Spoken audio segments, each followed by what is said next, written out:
Hey, what's happening, everybody? It's me, Robert Phoenix, and we are back for another edition of the Friday Farcast. Sorry for the delay. I am having a very strange Friday. I'm going to call it Freaky Friday. And without any more delay, let's bring in our man of the moment, the man of the hour, Mr. William Ramsey. What's going on, William? Not much. Good to see you, Robert. Good to see you too. Sorry about the link, but man, I don't know. How are you? How do you feel about eclipses? Strange things happen during eclipses. So, yeah. I feel like other people do things and plan things around lunar events or things that happen in the sky. So whether it's a blood moon or eclipses, and we talked about the SFK last time, and that was like during that eclipse or whatever. There were all kinds of disappearances and things like that. Right. Coincided with that. Very strange. Yeah, I had the weirdest phone call today. It was very strange. So somebody in Austin called me, I think yesterday, and I was on with I don't know, another person or a client, and I just hit a response in the call. So this person calls me back today. She says, "Hi, Robert. This is Julie." I'm like, "Oh, okay. You sound a little different. Why do you sound different?" "I don't know." "Well, hold on a second. A call's coming in. I have to get this call. I'll call you back." I'm like, "Okay." And then she calls me back maybe about 15 minutes later, and she's, "Robert, I think I got the wrong name and the wrong number and the wrong Robert. So I apologize for that." I'm like, what is this even in reference to? It was really bizarre. It was very strange. So this is kind of how my day started. Okay, you called me, you got the wrong Robert, and then you apologize. Dude, it's just bizarre, very bizarre. And there's more. Anyway, we're here now. So how are you, William? Great. Doing good. How about you? Other than a strange day. It was just it was having, even yesterday, I had the weirdest synchronicities. Are you a synchronicity guy? To a certain extent, yes. So check this out.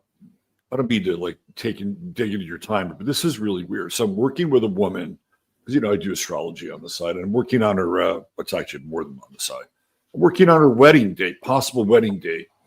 And we hone in on June 6th this year for the wedding date, right? Okay, great. Looks like a great date. My next client, right after her, she wants me to look at this chart of this guy who is a Maori and was her spiritual teacher. When's his birthday? June 6th. This is right after that call. And then later in the day, I'm very intrigued by Pete Hegseth. What is going on with this guy? Who is he? Where did he come from? And more importantly, when is his birthday? June 6th. I had 3 6s yesterday, 666 within the span of 8 hours. Wow. And I'm like, okay, this is interesting. And I'm not necessarily down on 666 because it's really who we are. 6 electrons, 6 neutrons, 6 protons, hello, we're carbon. Right. But then there's the other side of the 666 story, which you have no doubt delved into at a pretty deep level, right? Well, the numerology for sure. Yeah. Yeah. All right. Enough about Early's numerology. Yeah. Let's talk about you. You were on here not long ago. People loved you. We thought we had great chemistry. And I said, "Hey, you want to come back and do some more stuff?" You said yes. And you have J.D. Salinger, Catcher in the Rye. You're going to break it all down. We're going to do a 2-hour deep dive with William's material. Is there anything that you want to say or preface with this or about the subject matter? Well, I would just say that it kind of came to my attention. I did a show on this. I had an argument with somebody online about how important J.D. Salinger's work, The Catcher in the Rye, was to Mark Chapman, the alleged assassin of John Lennon that happened in December 1980. Yeah. And so somebody was saying it just was just a happenstance that he had this book. So I did some reading and research, and I found out I was doing a program called the D-Hypno program. So I did an episode in 2024. And then it just kind of like, I realized that this book is connected to so many things in common culture and so many events in strange places that literally kind of lead up to the present day attempted assassinations, or whatever you want to call it, of Donald Trump in a very strange way, that it just unraveled and kind of unfolded to my perceptions. Yeah. And really what it did, once I did the show, I went back and read the book. I read it when I was a teen. I didn't understand it. I don't have the context that I have now at, I'm Sure. 56. So I understand, like, I read about mind control and all these other things, and cultural influence and social engineering and these concepts that I would never have learned in high school. And so then I kind of looked at this book as something that happened post-war. Something very bad happened in the U.S. culture that's been progression since 1945. And I think J.D. Salinger's A Catcher in the Rye, which is presented as this main character is in a disaffected, isolated kid who's going through problems. But when I read this book, it was much more profound. And it led me just to kind of, who is J.D. Salinger? Why is this book that sold 65 million copies worldwide? Why is this book so popular, and why is it connected to so many assassinations and deaths? Yeah. So if I'm not mistaken, the one thing that the shooter in Pennsylvania and Mark David Chapman have in common, and maybe I'm confusing the two, but there's another guy in this mix who has a common theme. It's Luigi Mangione, right? Because he went to Hawaii for a period of time, right? Correct. And then Mark David Chapman has a stint in Hawaii as well. So what is Correct. going? So does Ruth. Ruth does too. Ruth exactly. is literally connected to building homes in Hawaii, a stone's throw from where Chapman supposedly worked at a hospital that was kind of a mental hospital.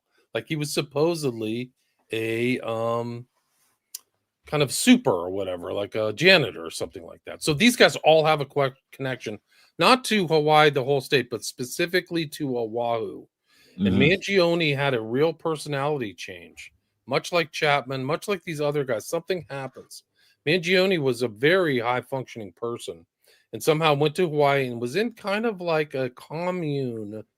I think it could be described as that. I think it's called surf front or something like that.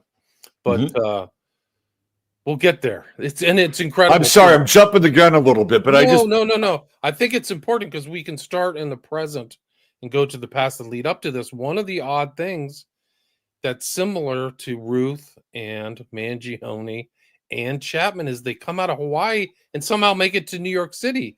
The killing of this healthcare CEO took place in Manhattan, where the sequences of Catcher in the Rye and Chapman take place. And Mangione fled into Central Park.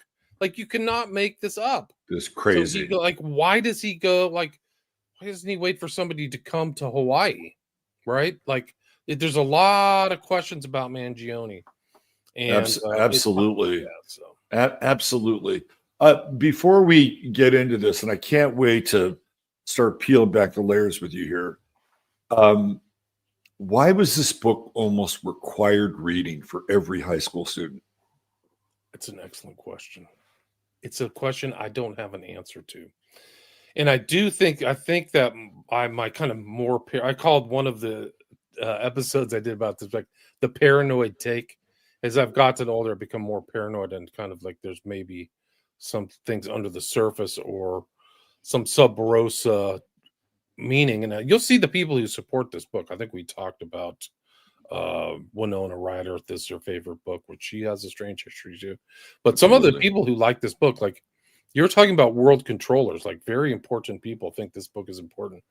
But when you kind of understand psychological states and what's actually in the book, you might see it as a means of social transformation and kind of with a sinister thing that, and there was a lot of resistance to this book being put into the kind of public school system corpus.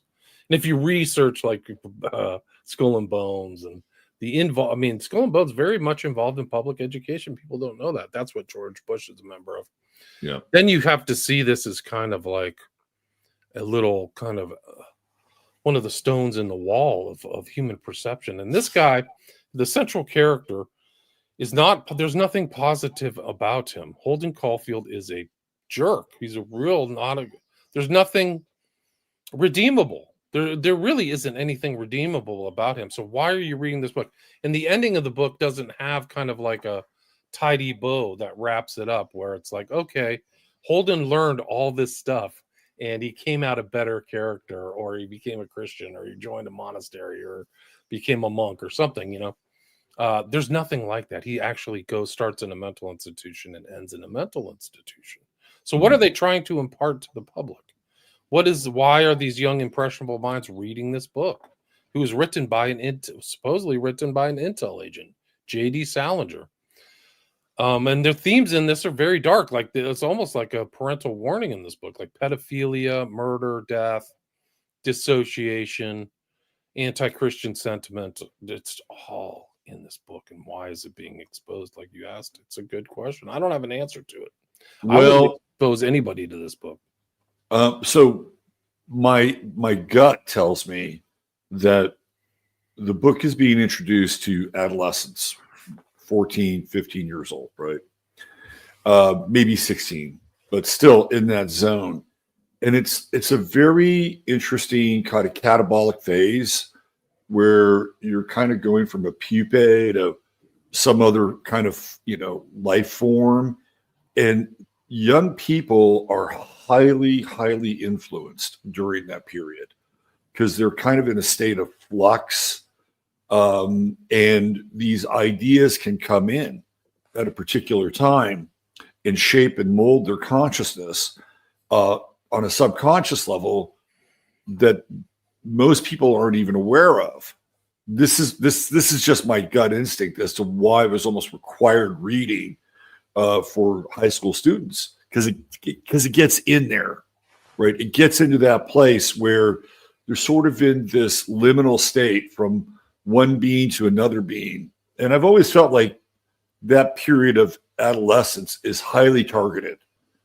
You move it forward and we could have a whole show about transgenderism, sexual identity, the adaptation of gay, lesbian clubs on high school campuses starting in the late 90s, right? Go back to the 60s and Madison Avenue and Flower Power and really getting into the minds of these young people. And I think Catcher in the Rye has been that one constant across a number of generations.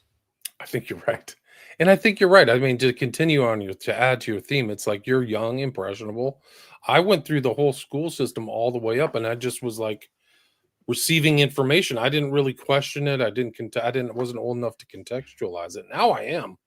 But like then, like you're getting this impression of this book, which is a very dark book. Like the reading of it's very dark. Like, and why is that happening? What's the greater goal? Like, and I think you see this facilitation of this change in the culture that this book is really a part of. And I think it's involved in the CIA. Like, I think this is a culture creation. I mentioned it in my slides, which we'll get to. But it's still like, why is this around it's later on in the slides. But this is like the classic picture. It's Catcher in the Rye, J.D. Salinger, red, and with this yellow stuff. One of the funny things is like, this is like, you talk about high school. I'm going to bring up this video. Let me see if I can get it to present. But it is of South Park, and they're talking about Catcher in the Rye in high school. And I think this is funny. Maybe you can play this. Okay. If you just click on that. Okay, kids, let's take our seats. There has been a change in school policy, and so I'm assigning you all a book to read. A book? God, I hate those. Now, kids, this book is very controversial, and has just been taken off the banned books list. Oh, really? Sweet. It's called Catcher in the Rye, and it has some very risque parts All right. and strong, vulgar language. Awesome, cool. And in fact, many schools across the country still ban this book because it's thought to be so inappropriate. Oh, man, I can't wait. Tonight, I want you to read chapters 1 through 5, and tomorrow we'll discuss the... No, come on. Let's read it now. Mr. Garrison, didn't the guy who shot John Lennon say it was because of this book? Yes, apparently John Lennon's killer said he was inspired by Catcher in the Rye, but he was just a kook. Whoa, you're telling us this book is filthy, inappropriate, and made a guy shoot the king of hippies? Can we please read this right now? You will read it at home, and you will all be mature about its adult themes and language. So there you have it. Like, the add-on of the theme you're talking about is that they're exposing kids to this book, knowing that it has these very, I would say, kind of transgressive themes. And before we get into the slides, like, I would just want to go through who is Holden Caulfield. This is a 16-year-old boy. His parents are rich. He goes to a private school called Pensy in Pennsylvania and gets kicked out. This is his fourth school he's been kicked out. And you're in his mind. So you're literally kind of retelling what his brain is doing. So it's not like you're in a third person. And you're hearing him talk in this self-narrative this whole time as he goes back to Manhattan into Central Park. He ends up in Central Park, strangely. And you'll see this theme of a carousel. That's how the book pretty much ends. There's 26 chapters. The carousel is where he meets up with his sister, who is Phoebe, who's 10, and he has a very strange relationship. There's been articles about the pedophilia themes in there. I think that they're accurate. Like, this is not appropriate, his kind of obsession with his sister. But this book, as he travels back into this thing, he's talking to other peoples. And actually, I think this book is in the context of this kind of Kinsey report, which came out in 1948. And there's conversations, you'll see that in this book.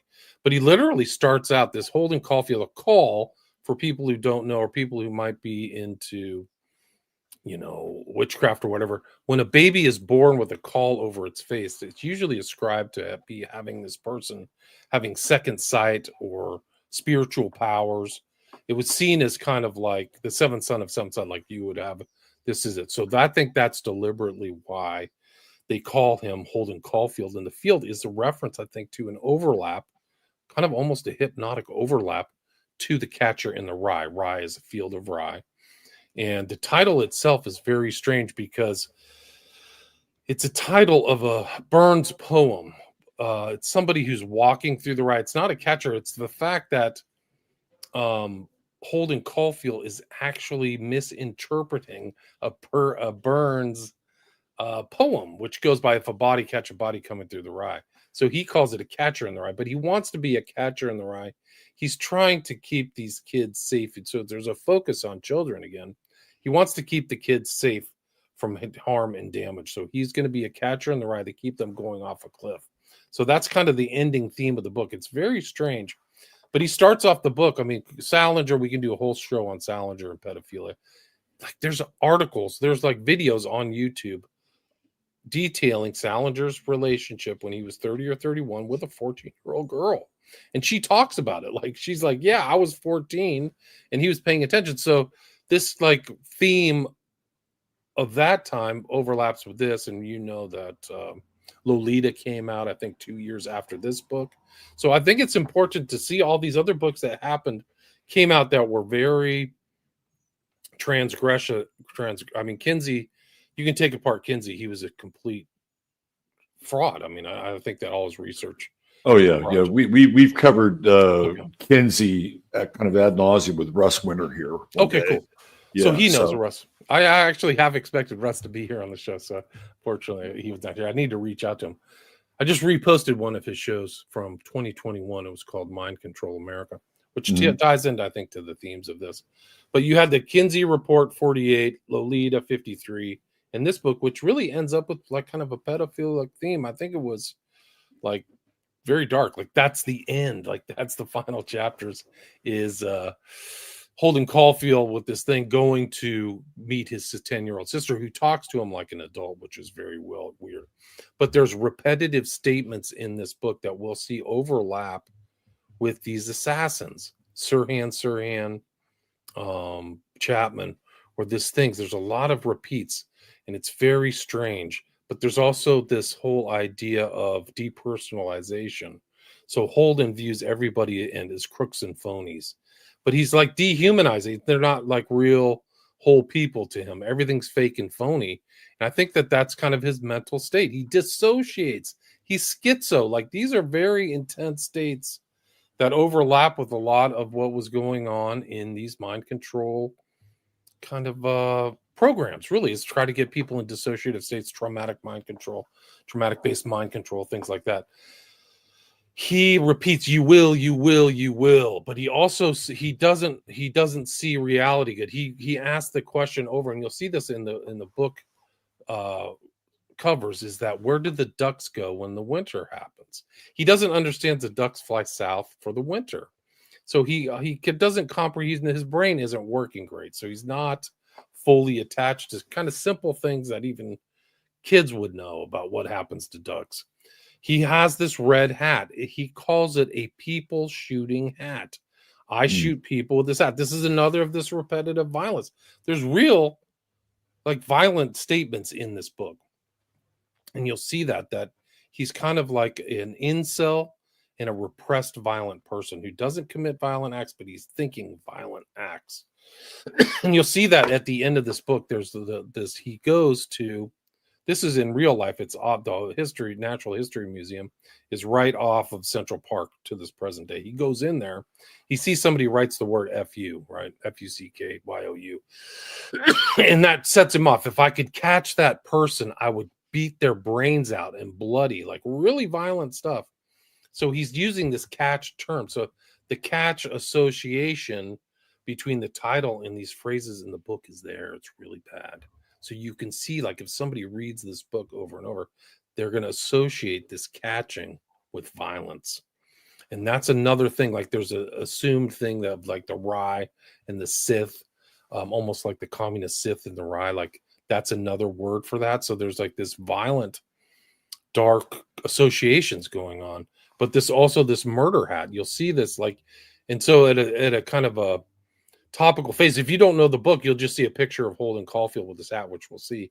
But he's literally putting it on to shoot people with this hat. He wears it around backwards. Yeah. So it's very dark. He's in psychoanalysis at 13. So he also breaks things. He's not aware of why he's doing it. He broke all these windows. He's lazy. He never does any work. He doesn't have any redeeming characteristics. So he's not an athlete, a scholar. He doesn't chase women. Like, he's an unsuccessful. Like I said, he's an incel. Oh, he doesn't. So you're basically saying he's a millennial. That's what you're saying. Yeah. I mean, so they could just probably kidding. No hate for the millennials. Identify with this, but like, he doesn't have, like, the standard archetype of a high school person, right? Nerd, jock, woman, drunk or whatever, druggy, intellectual. He just doesn't have any of those positive characteristics. But he repeats things over and over. I'm a madman.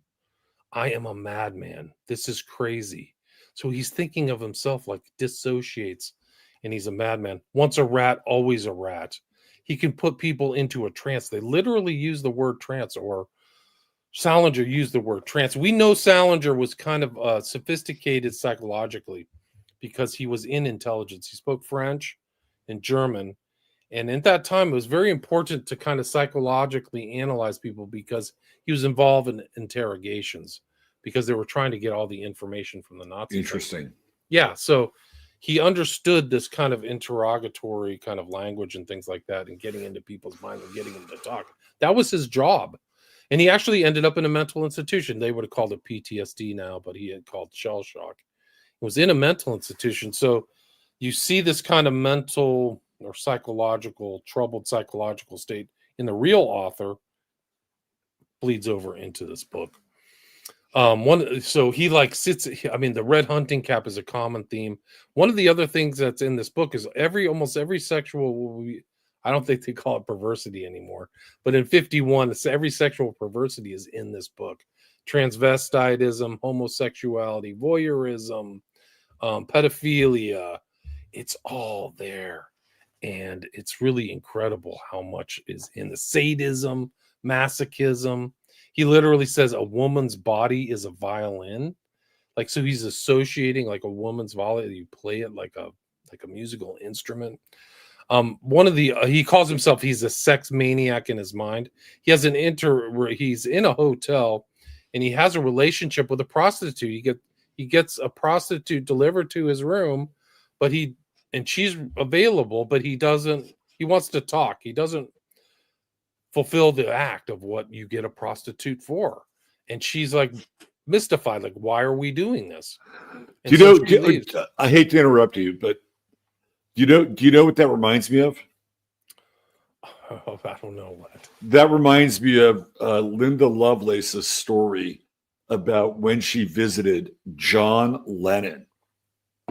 Interesting. And John Lennon basically got drunk, talked to her, and went to bed. Wow. Very similar. Very, very similar. Before we move on, we're going to get into this pretty deeply. There are two things that I wanted to just throw into the discussion very quickly. First off, going back to that South Park cartoon, Matt Stone and Trey Parker went to Columbine. Right. A lot of people don't realize that. And there are actually some people who think that they're Dylan Klebold and the other guy, right? Now, I'm not so sure that I would go that far, but the Columbine connection with those two is really, really interesting. The other thing is that when I think of J.D. Salinger and your breakdown of him and his background and what he's able to do, he reminds me a lot of Leonard Cohen. Yeah, interesting. Because they both have like military operative backgrounds. Of course, Leonard Cohen was in the IDF. A lot of people don't know that about Leonard Cohen. He was in the IDF. Leonard Cohen went through McGill University. He was a master in neurolinguistic programming, also a novelist, and not just any novelist. Like, you know, some of his novels are in the same thematic ballpark that we're talking about here with J.D. Salinger. Wow. And there's a documentary where Leonard Cohen is at the I believe the Isle of Wight concert, and everybody's flipped out, right? They're all high on bad acid. This thing is about to just go into complete pandemonium, and Cohen puts him in a trance. He NLPs the entire audience. So I think that there's a kind of an interesting connection between these two characters. All right, let's jump in. Well, just to continue, Leonard Cohen has also said he was a subject under Ewan Cameron at McGill. We know Ewan Cameron's at McGill. Right. There were two people. One was another writer on 9/11. I can't remember his name offhand. But people went through there. So there was a lawsuits, but not everybody who was exposed to these things sued. But he was in the kind of isolation, like they were doing these tests, which are really intense. So it's not surprising that Cohen knew this stuff. And Salinger, there's some, privileged background, good schools. It gets weird because he was in the same unit, I think it was called the CIC, as Kissinger. Like, so he might have mixed with Kissinger. And here's another interesting tie between Salinger and Cohen, is that we know Ewan Cameron was there at World War II doing all of these studies in the same area where Salinger is. And Salinger may have come across Kissinger and Cameron because they're both, Salinger was interested, like I said, and this was actually a lot of the psychiatrists at the time were writing this, like, how do we keep the Germans from having another war? Like, how do we kind of pacify them or psycho-civilize them? And how do we interrogate them to see what we can get and also some of the mind control stuff came out of Germany. So they were actually getting information. So it's not even the fact that Salinger's getting information. It's what information he's trying to get out, right? Yeah. He's not just individuals. What do you know and what can we use? And that's really what was an interest in the OSS that led up to the CIA in 1947. So he's in this, he's neck deep, Salinger's neck deep in that history and the association with Cameron and Kissinger. There's no question. Interesting. Elsbeth brought this up. Coming in a little late, Salinger was eventually drawn to Zen Buddhism. Leonard Cohen became a Zen Buddhist monk. And he was actually made a Zen Buddhist monk by this guy Roshi, like the Zen master Roshi, right? So here's another parallel between Salinger and Leonard Cohen. The novel that Leonard Cohen's most known for is called Beautiful Losers, by the way. Beautiful Losers. I'll check that out. I didn't know that. Yeah. I just thought he was a singer, but I mean, he was obviously a wordsmith, right? First order. There's some speculation that he actually wrote the early Dylan songs. Wow. Yeah. So it wouldn't surprise me. So much culture creation. Wouldn't surprise me. There's either. another. I put up another video. Maybe this is kind of a funnier video. That's part of this South Park. Maybe we can play that too. Let's get into your slideshow. Let me just finish my overview of the book, because there's just a couple more things I want to. This, he identifies, if people know their New Testament, he identifies with the lunatic in the Bible. If you remember the sequence, Christ is out in the wilderness and there's a man who is demon possessed, and the man, he can't be saved. He breaks chains and stuff. And he goes, "Who are you?" "I am Legion." That's who Holden Caulfield identifies in the Bible. He thinks that the apostles are chumps, and that he asked the question, is Judas going to hell? So this is at that time, very sacrilegious stuff. Especially he's associating with demon possession, right? So this isn't a joke. Like, this is heavy duty stuff. And we can talk about like which one. He's crazy. He's suicidal. He gets angry. He hates everything. He gets angry. He has actually really good taste. So he gets angry at people with low class kind of luggage and things like that. So he knows all the brand names and things like that of like higher class living. So it's really kind of, so he goes into a wicker bar, if you're aware of like the Wicker Man or Wicker from history. So these names are in there. I swear to God, I'm a madman. And there's a sequence where he runs into a guy named Luce, and we know Luce was the head of Time Life at the That's time. right. Yeah. Luce, the character of Luce, is a sexologist. All he does is talk about sex. And Luce kind of promotes the same ideas that are in Kinsey's book. He says half of married guys are gay, which is not even close to true. That probably 5% of men are gay at the max or something like that. There's not that many gay guys. Not as many as like they promote, but like he's retelling all this stuff, and he imagines his own death. He's also a chain smoker, and Holden Caulfield is a chain smoker and a pyromaniac. So he likes to light matches and have them burn down until they go out in his fingers. And then it basically ends up with like the end of the book at the chapter 26. It ends up him in a mental institution. His brother's visiting him, his older brother. And he says, "I don't know why I'm telling you this." So he breaks the fourth wall again. He does it at the beginning, I believe. But at the end of the book, he breaks it and starts talking to you. So you're in his mind the whole time. Then he says, "I don't know why I'm telling you this. I didn't really learn much, basically. Like, I didn't learn certain things. And this is my story." So there's no like neat ending. It's just all stream of consciousness. And he basically implies to the reader that there's nothing to learn, even though you've gone through this whole thing of prostitutes and exposed to sex and his negative worldview. So that's basically my general overview of Catcher in the Rye. Wow. Okay. So that's the 64. That's a 40,000 foot view. Yeah. And we're going to zoom in. We're going to zoom in now. So we'll go in. And so this is the thing about Catcher in the Rye, is that here's the other thing. So it ends up with his sister at the carousel in Central Park, which is still there. And this is the horse.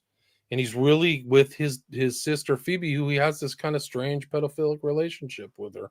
So this is actually, the red is kind of imparting this whole weird sex, like this kind of romantic thing. You're not incestuous thing. You're not supposed to have with your sister. Like, it's, so that's what it's being implied here. But it's also takes place at Central Park, which will tie into Chapman. We'll see this later. So this is the cover I was telling you about earlier. So this is another cover from the earlier one. He's thinking about the ducks, Holden Caulfield. He's wearing the hat that he murders people in chain smoking. So this is not a positive guy. No. 65 million copies sold worldwide. So this is like a massive cultural phenomenon. It's not like a low selling book. Why is it sold so many copies? I mean, think about the industry. If it's $10 a book, that's almost like $750 million. Wow. So Holden Call, I mean, this is like Salinger going back. And Salinger, one of the interesting things about Salinger, he wasn't a very prolific writer. Like he wrote Zoe and whatever, and maybe a couple other books, but like he really became a recluse. This is his greatest selling book. And this article kind of goes into his World War II days. He was literally in D-Day. And I think this is all important as its influence in the book. Here he is, like, I think in his like the 77th Battalion. Headed off he was in Omaha Beach, or one of the beaches at D-Day. Pretty incredible. 44, I think that was June 44. He looks fucking crazy. There's something not right about this guy. I don't know. You could kind of. I mean, who wouldn't be crazy going into a situation like that, right? But he said like he never got over the smell of burning bodies. I think that he was also a Dachau. Interesting. So he said the burning. And so then we moved to this theme of this guy really liking. This is David Chapman and Mark this David weird Chapman. picture. Yeah. So he supposedly killed Lenin, which to me is a dispute. We're told he killed Lenin, but I don't think he was the actual shooter, believe it or not. What is Mark David Chapman's ethnicity?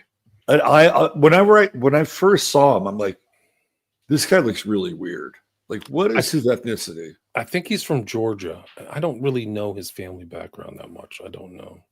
I know he had a very strange life. He was 24 or 25 when the shooting happened. And he had been all around. Like, he had been a LSD user, a born-again Christian. He traveled, I think, to Vietnam to help Vietnam with an association to World Vision, which supposedly is a CIA cutout. So he had a very strange kind of background. You know, when I look at him, he's got a bit of a Jim Jones vibe. Yeah, he sure does. I think okay, let's keep going here. That weird still face. Yeah, and you couldn't really figure out where, was Jim Jones white? Was he black? Was he mixed? I mean, Chapman's got kind of that weird ambiguity. Not so much here, though. Here he's looking quite different. That's not him. That's John Hinckley making kind of the same. Oh, it's John. No wonder he looks different. Yeah, and Hinckley. If you remember, Hinckley tried to kill Reagan in, right. I think it was March of '81. So it was just a few months removed from the inauguration. Yep. Exactly. And a few months from the attempted or the killing of Lenin. Right. Right. These are both like 3 months apart, and both have a connection to Catcher in the Rye, which was the. So there's Hinckley. He's out of jail now. Another interesting background. He's an Aries. John Hinckley is an Aries. Yes. That's him. Like, I guess that's his arrest or somewhere March. We're 2 days. We're 2 days away from his birthday. Oh, good point. Oh. So the Hinckley's still in the news. This is from TMZ. John Hinckley Jr. asked by X users to assassinate Donald Trump. So this whole assassination theme that's associated with Catcher is current. Like, it's not a joke. And we'll see all this documentation in this thing. So Hinckley had an obsession. So Holden has this obsession with Phoebe, and Hinckley had this obsession with Jodie Foster, who was in Taxi Driver. Thank you. Taxi Driver takes place in New York City, right? Mm-hmm. So all this weird New York City ties to all this stuff, the book and these movies and the comic culture. Taxi Driver, one of the most influential films ever made, maybe. I think it won Academy Award for the screenplay. But Hinckley really identified with Travis Bickle. And so we'll get kind of Travis Bickle information here in a minute. And what we're going to find is this is Travis Bickle by De Niro. Thank you. Yep. So I think Hinckley was like really obsessed with her and Bickle. But one of the things about Hinckley that we'll see is that he becomes Travis Bickle. So this obsession with this is pedophilia or hebrophilia or whatever. He puts himself in the mental scape of Travis Bickle. We'll see more about Bickle here in a sec, but if you can go to the next slide, I'll read it. This is from The President Has Been Shot. Just one more slide, please. Hinckley identified with Travis and began to act like him after he had seen the film 15 times. So he watched Taxi Driver 15 times. Wow. He bought the same clothes, ate the same foods, drank the same liquors, and invented a girlfriend just as had Bickle. He bought this gun. There's a famous gun scene within Taxi Driver, if you remember that. Yeah, the guy comes out with the suitcase. It's in his apartment, and he brings out all these guns, and then he says, "Hey, you want some drugs? I got Benny's. I got this. I got that." That scene. Yeah. And like you go back and look at Hinckley, like he's this successful, talented guy. Hinckley did well in sports. Hinckley's basketball coach 3 years. He was a beautiful looking little boy, a wonderful athlete, really a leader. He was the best basketball player on the team. So like you see this kind of past of success and ability that somehow goes away. I don't know why. This is another guy that's overlooked sometimes into the research and capture. His name is Robert John Bardo. He killed a young actress in Los Angeles. Her name was Rebecca Schaefer. She was 21. He was young too. Mhm. Scary looking face. But the book he carried around was Catcher in the Rye. He looks possessed. Yeah. So that's her beautiful girl, Rebecca Schaefer. She was an actor on something, but like there are articles about stuff that he was doing. And the other thing is this whole thing of travel. So he's traveled to LA to do it. And you'll see all these guys are traveling around. Why are they all moving? They don't stay and kill in their own environment. Whether it goes to Ruth or Mangione or Chapman or Hinckley or this guy. Why They're rootless. What's going on? Why is that all similar? So this is Thursday recovered a yellow shirt, a gun holster, and a paperback copy of the novel Catcher in the Rye. Only blocks from the Fairfax district apartment where actress Rebecca Schaefer was shot to death. So we can go to the next one. Red paperback copy of The Catcher in the Rye was found on the roof of the Beverly Palms Rehabilitation Center on Beverly Boulevard. He, Bardo, indicated that he threw a red-covered paperback book entitled Catcher in the Rye in the alley while he was running. Discovery of the book harked back to the 1980 shooting of former Beatle John Lennon by one-time mental patient Mark David Chapman in New York City. After the obsessed fan shot the rock singer, he calmly took out a copy of the J.D. Salinger novel and was reading it when police arrived. So that is all true. These are just a couple articles that I found that shows that these guys were in the news together. Yeah. So Hinckley, and you see in the middle there, it says reads Catcher in the Rye passage in court, which we'll see. So it's not just that Chapman had an interest in the book. He was obsessed with the book and said he became Holden Caulfield, right? Much like I just talked about Hinckley becoming Travis Bickle, right? Yeah. So if you can keep going. Hinckley, he was 26. These guys are all around the same age, which is really weird. Mid-20s. Oswald, 24. Sirhan, 24. Hinckley, 26. Chapman, 25. Why are they all the same age? So they're traveling around. They're all the same age. Weird. Kind of a different rendition. Dad, son. Yeah. Kind of a different he actually thought he rendition. could win the love and admiration of this young movie actress whom he never met by assassinating the president. So he had this kind of weird thing going on in his brain. These guys were all covered. What you'll find too is they're surrounded by sophisticated psychiatrists. This was another one, Park Elliott Dietz. If you watch TV, he's on all the time. But Bardo was supposedly not insane because he had a schizophrenic disorder known as splitting. So he literally had a split brain. Like how he had that. He alternated between seeing Schaefer as all evil or all good, but was not aware of the shift of his emotions. So he's got schismogenesis or something going on. This guy he was smart and supposedly crazy enough to be crazy, but smart enough to hire detectives to track her down and find her address. How did he get so fixated on this girl and be obsessed with the book Catcher in the Rye? So it's an open question. Just another slide of Chapman and Hinckley together. That's Rebecca Schaefer, I think, with her parents. Accused killer had a copy of Catcher. And this is just an article from Rare. How the Catcher in the Rye is linked to JFK, John Lennon, and Rebecca Schaefer. So JFK connection is allegedly, or a couple people have said this, I've not confirmed it, that in the library of Oswald was a copy of Catcher in the Rye, and he liked the book. This is from another book about mind control and pedophilia and all kinds of dark stuff, The Shining. And you will see the woman there is reading Catcher in the Rye. And her son, Danny, talks to entities and had shines too, right? And so this is from the book, the movie Conspiracy Theory with Mel Gibson. what's her name? Julia. Mel Gibson, and I forgot her name. Famous actress. Yeah. But Catcher in the Rye is very much involved in this movie. Let me see if I think I have a video for this. Maybe you can play this. Let me see if I can put this up. Percent video. Can you hear me, William? Can you play this video that I just put up? Yeah, sure. Still there, Robert? You receipt? Yeah. Thank you. The volume on? Catching a Rye. Yeah, It's a classic. Yeah. Have you ever read it? Yeah, I Use your volume. never. Check 1, 2. Never? Oh, haven't. Never read it. I never. So he's at a bookstore. He's bought The Catcher in the Rye. So it's that's a whole nother show. But yeah, that's The Catcher. Yeah, I can hear you now. Okay, good. All right. Just You seem to be out of it. okay. Private chat. Let me leave and come back. Can you hear me? Yeah, that's it. There we go.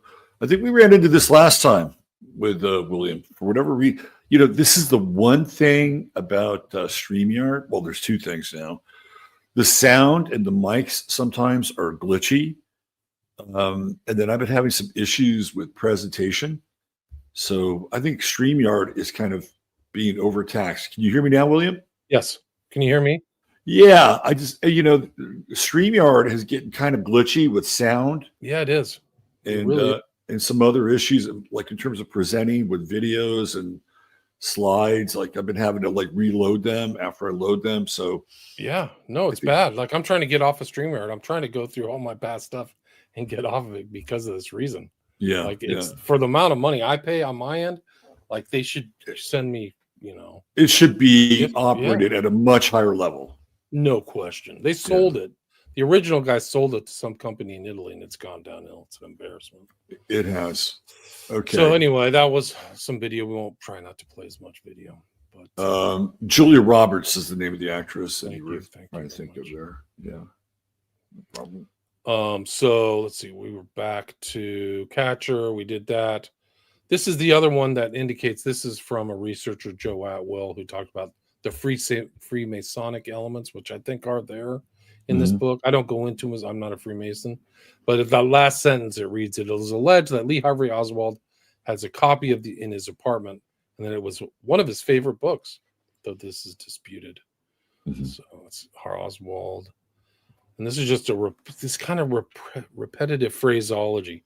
This is a people shooting hat. I said, I shoot people in this hat. Wow. So, yeah, and this you can go read the audiobook. This is the picture from the audiobook right now. He's in a people hunting hat, chain smoking. Like it's crazy. I read this book, Mind Games, The Assassination of John Lennon. I've talked to this author. He does not believe that Chapman was the real assassin. I don't either. Okay. Yeah. Some people don't know about, but this is from Fenton Bresler's book, The Murder of John Lennon. He literally goes into this mind control theme. And I think it's very important because it just shows how he actually ties this to Sirhan, and there is an interesting connection. Sirhan allegedly shot RFK in 1968, but they had the same psych doctor with the CIA connection, which we'll get to. Wow. When you come to read in detail about how Mark Chapman behaved after Lennon's murder, you'll find a striking parallel between the dazed, as if in a trance-like condition, of the two men, that's Sirhan and Chapman. Mark remembered more of the actual killing, but otherwise their reactions were almost identical. And remember what ex-lieutenant of detectives Arthur O'Connor has said. I saw him the night of the murder. I studied him intensely. He looks as if he could have been programmed. And I know what use you are going to make of that word. So you see this kind of same kind of program sensibility or whatever talking about it. But this is the connection between Sirhan and the other guy. What is it? Sirhan Chapman. Odd footnote to all this. The principal medical defense witness for Sirhan was Dr. Bernard Diamond of the University of California, one of America's leading psychiatrists who used hypnosis in his work. So incredible stuff. Yeah. You still there? Gosh. Yep. Okay, cool. Yep. I'm afraid now. So here's like you see this repetitive phraseology in Chapman and Sirhan stuff. Sirhan writes, yes, Sirhan wrote. Are you crazy? No. Why are you writing crazy? Practice. Practice for what? Mind control. That's what Sirhan literally wrote. Wow. Yeah. So, yeah, interesting stuff. So this catcher kind of goes out. And one of the interesting things about his interest in catcher is that he just picked up this notion of the catcher. He did not, Chapman did not like love catcher his whole life. It was something that he picked up before the shooting of Lennon. The theory is that he had always identified himself with Holden Caulfield, the book's phony-hating 16-year-old hero, ever since the first Catcher he read Catcher at the same age. After all, this is the book the amazed New York policeman found him quietly reading outside the Dakota when he had thrown down his gun immediately after killing Lennon, with the inscription on the inside of the cover written by Mark, to Holden Caulfield from Holden Caulfield. This is my statement. So he literally wrote that in the book. So he saw himself as Holden Caulfield. In his prison cell awaiting trial, he maintained the reason I killed John Lennon was to gain prominence, to promote the reading of J.D. Salinger's The Catcher in the Rye. I'm not saying I'm a messiah or anything like that. If you read the book, if you understand my past, you will see that I am indeed the Catcher in the Rye of this generation. Interesting. So he literally saw himself as the Catcher in the Rye. And here's another thing. This is like the day of the murder. This is what happened to him. An ominous factor came into his life. He became interested in The Catcher in the Rye. We do not know why. We do not know if anyone suggested it to him, and if so, who. Catcher is a book that most people read once in their lifetime. So, like, they acknowledge this, like, it's once in a lifetime type stuff. But the next one's really interesting. Let's see. Exact temperament. There's another one. There's another where he like literally is walking around. Here it is. That's the next one. Can you go to the next slide? Yeah, sure. Okay, one more. Let's see. Oh, as he walked the 20 blocks up to the Dakota on West 72nd Street, incongruous amid the lightly dressed New Yorkers with his heavy winter gear, he realized he was missing a prop. He had with him his double fantasy album, but something was missing.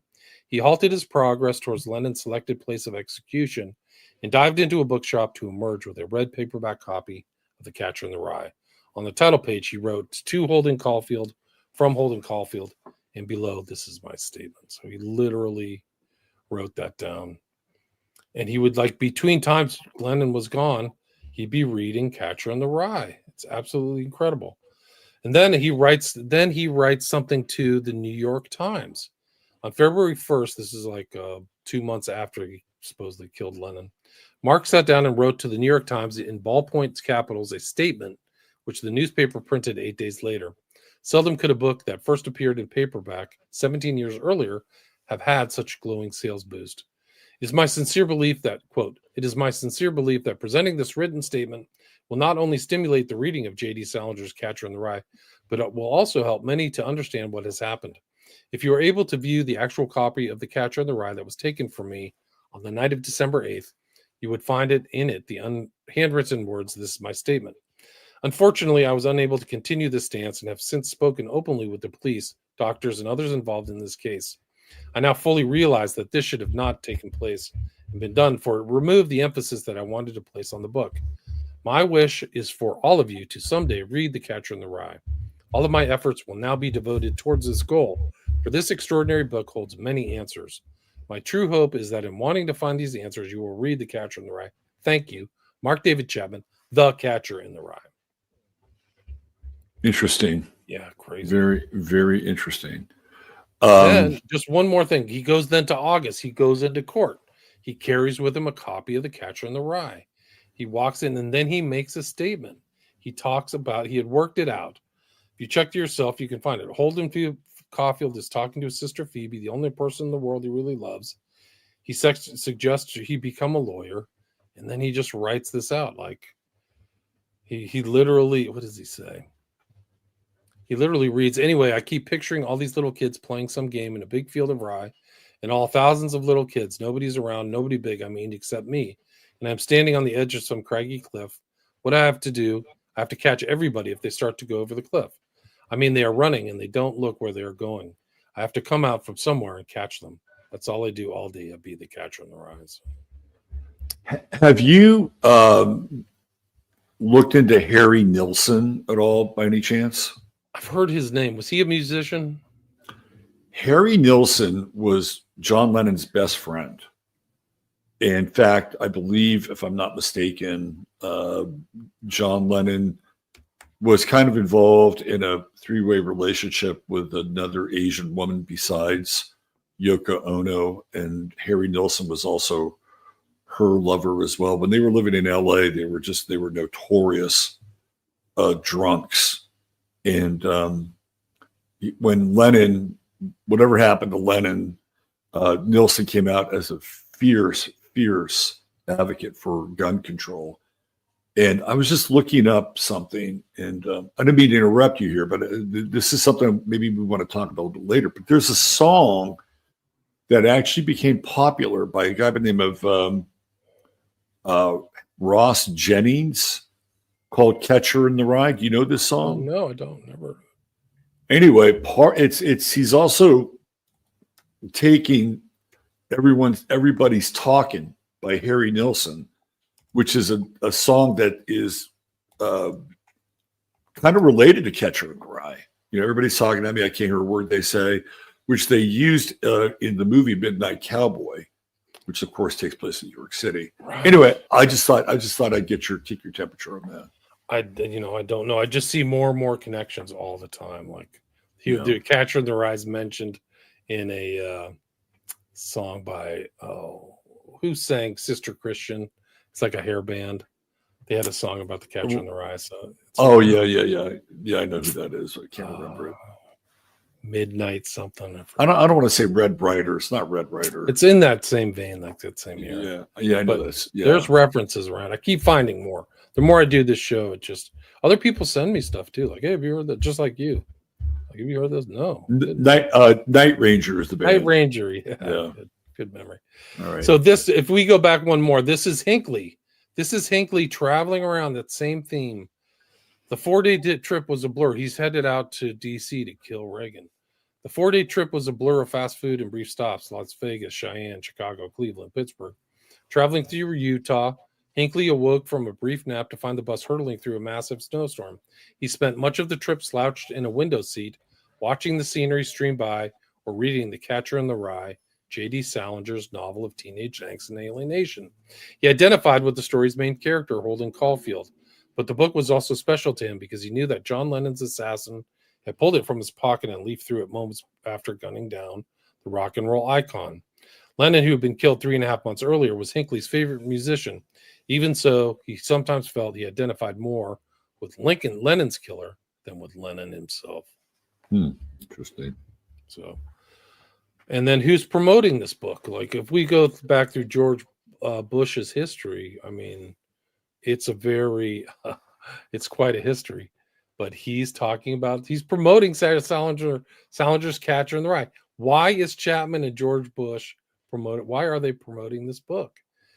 There was a marvelous book by Salinger called Catcher in the Rye. He says that in the 1995 interview. That's crazy. And then Especially given the Hinckley connection with the Bush family. Very good. Who would have benefited if Reagan died? Who was maybe one of the chief beneficiaries? It would have The been vice George. president, George Bush. Yeah. Yeah. So he's like promoting a book that Hinckley identifies with, who reads and identifies with Chapman. Like he knew it, according to this other book that we just read from. Who else likes the book? This monster, Bill Gates. Yeah. He literally is writing this in 2013. God. You may note, go back there while I'll read it because it's something else. You may notice that there aren't any novels on my list this year. It's not that I don't enjoy fiction. I've read The Catcher in the Rye a bunch of times. It's one of my favorite books ever. Wow. So That says everything. this is Ruth, right? So we talked about that in the early show. Ruth is connected to Oahu. He literally is from there. And Fort Bragg. There's all these like connections. He's in Fort Bragg at weird times with all these other people who were involved in the deaths. If you remember the guy who drove down New Orleans who killed like 10 people, he had a connection to Fort Bragg. And then also Livelsberger, if you remember his name, that was the guy who blew up his Tesla truck at the Trump hotel. Yeah, they both work from the same port and very similar timeline. Very interesting. And, and what are people doing with Teslas now? Right. It's very strange. Very strange. Like, did they really know they were going after Musk that early? Like on the first, I think that was those two deaths. The guy who drove through New Orleans and then Livelsberger happened on the 1st of the 2025, right? Not that long ago. No, not long ago at all. This is Crooks, another suspicious guy, like a weird patsy or something. He was very lucky to, he died, right? So, yeah. The Catcher in the Rye theme in this movie, The Good Girl, so I included that. Mm-hmm. Mm-hmm. And we can go to the next one. There's another movie about Chapman people may not know about, but it's called Chapter 27. There's 26 chapters of Catcher in the Rye. And Leto does a really good job. He plays Chapman and all this mysterious stuff that he knows and how strange Chapman is reflected in this film if you want to watch it. We could do a whole show on Jared Leto. Yeah, that's a whole nother story. Yeah. But in this, another thing that he shows that Chapman had some kind of almost like an altar at his hotel, and included in that altar were pictures from The Wizard of Oz. So that's another one. That's another one. Yeah, exactly. Yeah, that's another one. So this is kind of breaking down the whole, like the Kind Valley. So Holden, Gracious Valley, or Holding something. Holden Caulfield is the name breakdown. Mm-hmm. Then go to the next one. Call. It's the significance of the call, being bored, historical, cultural beliefs, spiritual significance. Viewed as a spiritual or psychic ability, some folklore, the call was believed to bestow second sight and the ability to see in the future. I think was kind of creepy. That's what happened to our guy, Ra Castaldo. Who's that? Ra's a semi-frequent guest. He's a very interesting character, multi-talented. He had the call over his face. Wow. And how he describes it is that when that happens, there's an intense production of DMT in the brain. Like DMT floods the brain when that happens. It's almost like a survival mechanism. And that DMT flooding of the brain at a very early stage of development has a marked effect on the individual in their lifetime. Fascinating. Yep. This is just Ken Silva's writing about how strange Ruth is. Mm-hmm. Like these guys are all traveling. Ruth is supposedly like owes child support, but he's able to travel from Hawaii to Miami to Florida to Ukraine. Like he's seen in the Ukraine, supporting the Ukraine thing. Like it's so strange. This guy has the strangest travel regimen, much like Mangione. Right. This is Mangione. The NYPD claims to have found the CEO's shooter's backpack near the carousel in Central Park, exactly where the Catcher in the Rye ends. That's crazy. That is crazy. That's crazy. And so the inspiration of Travis Bickle was a guy by the name of Arthur Bremer. Mm-hmm. A lot of people may not know his name, but Bremer was a guy who shot George Wallace. And the Wallace was an interesting type thing because Wallace was a competitor, I think, in Republican. I think if he died, it would have solidified either George Bush or somebody or Nelson Rockefeller as president. Like he was a competitor on the Republican ticket. But yeah. Let's see. I always get him confused with Lester Maddox. But George Wallace was running for president, I believe, in what was it? 70s sometime. Well, he ran in 68, I think 72, and he gets shot, and he's paralyzed, and he's in a wheelchair after that. And obviously, he's not as effective as he once was. But yeah, that's another really interesting shooting. They don't take him out completely, but he's paralyzed. 72. And, yeah, 72. Yeah. No, he came out as a Democratic candidate, and that he was supposedly a moderate. But if you want to play, maybe I don't know if this is a good idea because it might mess up our audio. But this is Bremer. We'll see how similar Bremer is to Travis Bickle here. That's Bremer right there. He's literally clapping. Watch this.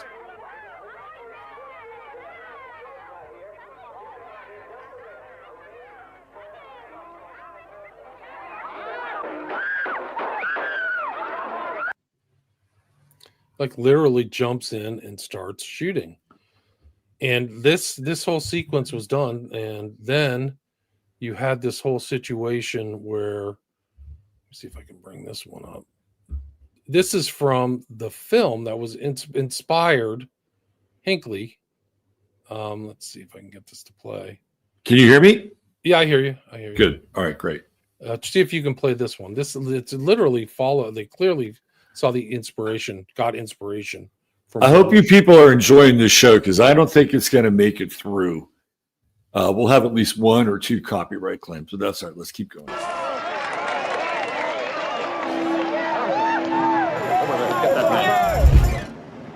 Today I say to you, we have reached the turning point. It's very similar. I don't know if we show this whole thing because, like you said, I think it's just important that this is kind of like happening in Manhattan, and it's emulating what happened between Bremer and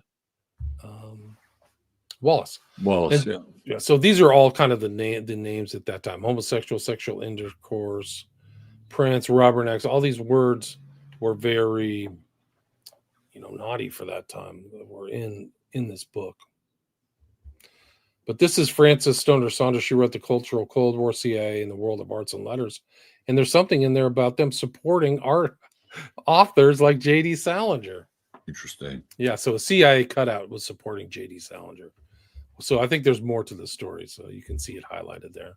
It's basically our spender to open the literary pages to a new generation of American writers like Saul Bellow, J.D. Salinger, Truman Capote, and Shirley Ann Gates. So that's Bremer right there. That's what he looked like. That was the guy who shoots Wallace. And it's kind of, Bickle was partially based on real life assassin Arthur Bremer. So Hinckley to Bickle to Bremer is real. Like, it's incredible. That's wild. There's Bremer in a headlock. And I have a video. I don't know if I want to play it, but his parents said, this is totally out of character. We have no idea what Arthur Bremer was doing shooting this person, shooting Wallace. We don't even know why he was there. Do you think he did it? I think he shot him. Yeah. Okay. I think so. I think that one is real. I mean, I really do. But anyway, one of the interesting elements of this is that Bremer had a diary. And there's a question. There's actually interesting because some people claim that the diary is fake and was written by E. Howard Hunt of Watergate fame. Right. CIA. Yeah. But it's interesting. I think the shooting took place on the 15th. But here's Bremer writing. He went to go see Clockwork Orange, which is about mind control, right? The Vudovic method or whatever, if you remember the famous picture of Alex DeLarge getting, trained or whatever to watch. He basically is getting drugs to make him retch at the sight of violence. But Bremer's watching this. He goes, Milwaukee, saw Clockwork Orange and thought about killing Wallace all through the picture, fantasizing myself as Alex or Alec, but without my brother, just a little of the old ultra violence. I've decided Wallace would have the honor of what would you call it? So, Wow. yeah, really crazy. So we know that he's, this is the whole story. Like there's some kind of intel connection between these bigwigs, according to Seymour Hersh and Bremer. So he says Seymour Hersh claimed that the secret recordings of Nixon proves that in hours of the assassination attempt, the president and the top aide dispatched political operatives more. Howard Hunt's super complex, involved Bay of Pigs, domestic operative of CIA. They always like misstate what he's really up to Milwaukee with plans to surreptitiously enter Bremer's apartment and plant the campaign literature for Democratic contender George McGovern. According to Hersh, Hunt aborted the operation because the FBI had sealed off Bremer's apartment prior to his arrival.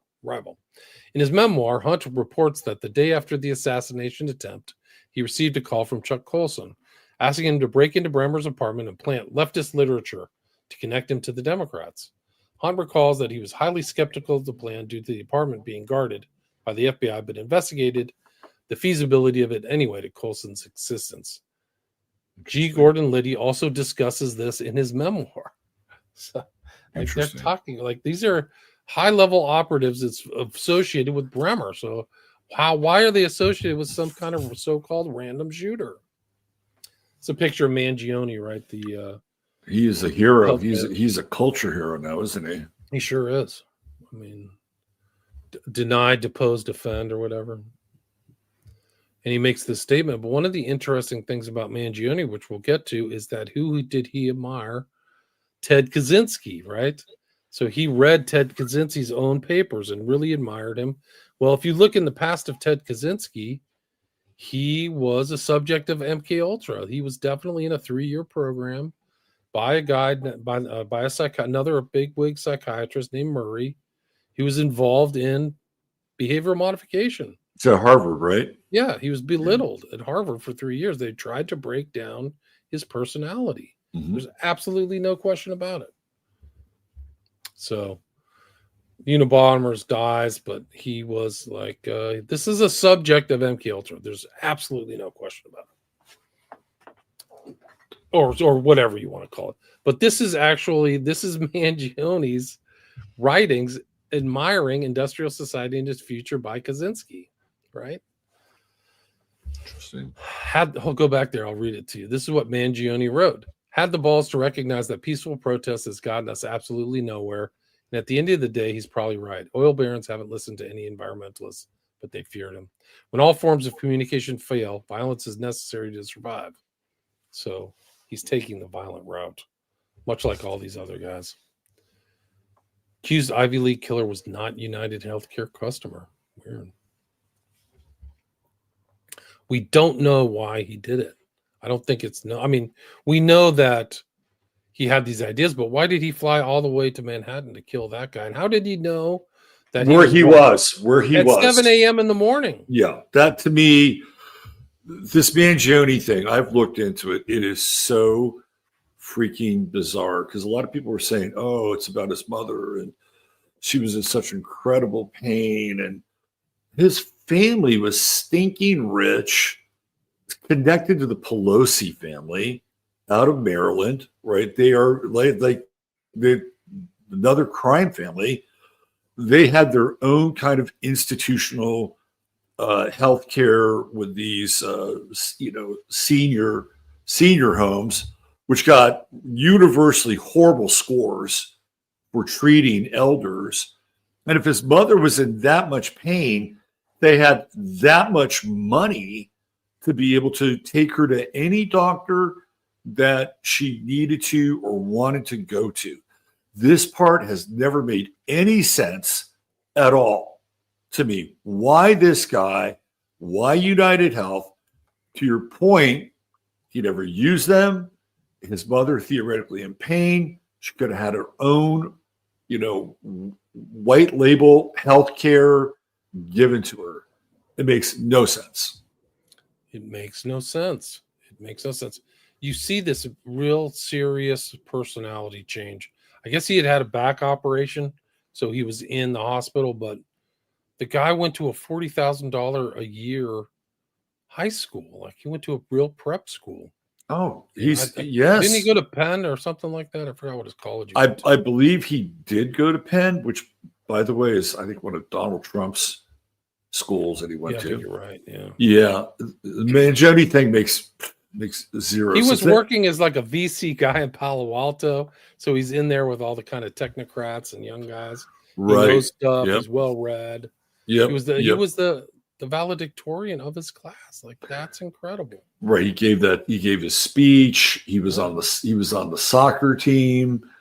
So this guy was sort of the modern, 21st century all-American boy in a lot of ways. Yeah, I think Do you know the story about the family bought this really, really big resort connected to this golf course? Do you know about that story? not in detail, but I know that they had property holdings. Major property holdings. It's really, really significant. And again, the other thing that's weird about Mangione is the corporate structure of the family and the businesses, because his father and mother are kind of the sort of the patriarch and matriarch, but the family, like his aunts and uncles, are all a part of it as well. And so all these various portions of the business are kind of segmented, and it's really clannish, this whole thing with the Mangiones. And it's a weird story. It's man. weird. It's really, really the weird. Mangione story makes no sense. No sense. I mean, this is a perfect breakdown. As somebody posted this from 4chan, but it's just all there. What happened, bros? That's okay. So this is the guy Murray who overlooked Kaczynski, and you should go back and look at his history because he goes back to doing psychological profiles on Hitler. So he wrote The Mind of Hitler or whatever it was called, but he was part of it. It was known as the Langer Report, but Murray was involved in that. It's kind of interesting. But Murray then went back to Harvard, Henry Murray. There it is. In 1938, Murray was recruited by the U.S. government to create a psychological profile of Adolf Hitler. He left Harvard temporarily to serve in the U.S. Army during the Second World War, working with American intelligence agencies to help assess the psychological fitness of their agents. So these guys are all involved in these things. This guy overlaps with possibly with Salinger. Who knows? But this was what they did to Kaczynski. A lot of people don't know the details of what they were. This pressure group that Kaczynski was in. But Murray's intellectual curiosity often pushed boundaries. His most controversial work began in 1959 with the study on stress responses. So he had already been doing this in World War II, involving 22 Harvard undergraduates, weird number, including Kaczynski. This experiment, conducted over 3 years, aimed to understand how individuals withstand psychological pressure, a topic perhaps informed by Murray's wartime experience, I would say so. The study, often dubbed the multiform assessments of personality development, who knows what that actually meant, was deceptively framed to participants as a benign exploration of beliefs. Kaczynski, a brilliant but socially awkward sophomore when he joined in 1959, was one of the subjects. Participants were asked to write essays detailing their personal philosophies and values. These essays were then used against them in a series of grueling interrogation. So you see this interrogation theme again, right? This interrogation theme to Salinger. Goes back to Salinger. Exactly. Right. Yeah. So you're seeing this overlap. It's really intense. Anyway, you can go on and read that, but it's just the fact that Murray's related to studying. It's in from this book, Harvard and the Unabomber, an education of an American terrorist. He really was a terrorist. And then these are things. This is Saint Mangione now. He's literally on the sides of trucks and walls of buildings, and he's seen as almost maybe there's people who saw Kaczynski as a hero too, right? Somebody who took action. Well, listen, if you read Kaczynski's manifesto, you'd be hard pressed to say he wasn't wrong, because he was way out in front of where technology was going, how it was going to dehumanize people. And I think that he was on it. Like Kaczynski was kind of on it. Mangione, he's a second-rate imitator. Okay. Wow. He needed a better manifesto. Sorry. But look, he's sanctified. Right. No, I think he's more hero than rogue, honestly, because people. Do you know the number one cause of bankruptcy in the United States is medical bills? So Yes. I think that I think that he's pled not guilty, according to one of the commentators. I think that if he gets in front of a jury, nobody's going to convict him. Somebody's going to go, yeah, I don't know, man. Maybe he was pissed. The weird selection process of the victim, whose name I can't remember right now, is really strange. Yes. But yeah, the Free Luigi billboard, denied to pose defend or whatever it was just like written on the bullets. But that's pretty much my presentation. I mean, wow. Yeah. Wow. That is absolutely stellar. Here's like one more thing is just the connection. Trying to bring it up to the present day is this this file right here. Let's see if I can do this. You can bring this up. But these guys all go back to Fort Bragg. This is like crazy stuff. And like one of these guys, Livelsberger's background is really weird. I don't know if you're able to share that. There you go. And Fort Bragg has been in the news. There's so much sketchy stuff coming out of murders, drug dealing, all kinds of dark stuff. Like Fort Bragg is off the charts. You know, what's really interesting about the guy from New Orleans, who's originally from Texas, and he's black, but they claim that he had converted to Islam. And then when you look at some of his pictures, it's almost like they're photoshopping him to look more Arabic or Semitic. And he's like a brother from Texas. And it's like really weird. I'm kind of watching it. It's like, no, that guy is not from the Middle East. He's from freaking Texas. And he may have converted to Islam, but they were going out of their way to make him look Semitic. Very strange stuff. That's very strange too. Like I've heard or read stuff about him that no Muslim saw him in a mosque, and he was a drinker, which is definitely not Muslim. Right, exactly. So like, exactly, there are people who fall away from the faith. I mean, Christianity, Judaism, whatever. So yeah. I don't. Yeah, Bragg is home to Army Saab's command. That's right. Yeah. So this stuff is still happening to today, and just some of these overlaps.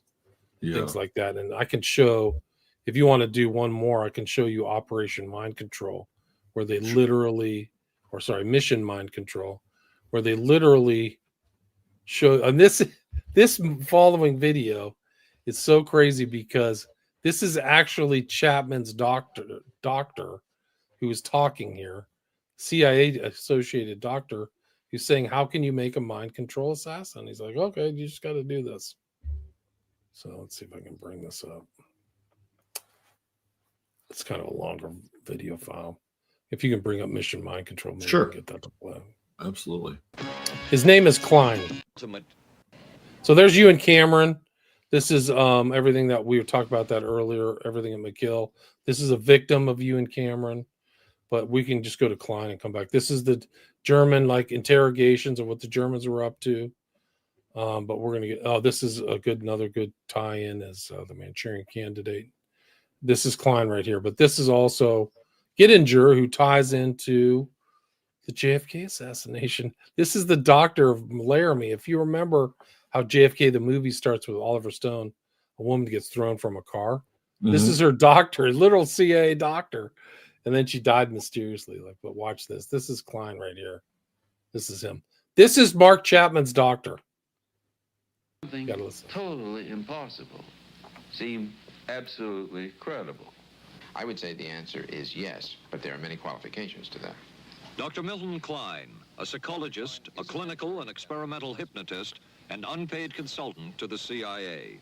The qualifications would be the subject selected to produce the kind of behavior that you wish, the amount of time, the procedures that are utilized, and the motivations of the people who are designing, executing, and administering the procedures. You're asking whether an individual can be, under hypnosis, influenced, coerced, persuaded, shaped to perform an antisocial act, or a destructive act, or an act of violence. My answer would be yes. Captain Marco, will you be good enough to lend Raymond your pistol, please? Yes, ma'am.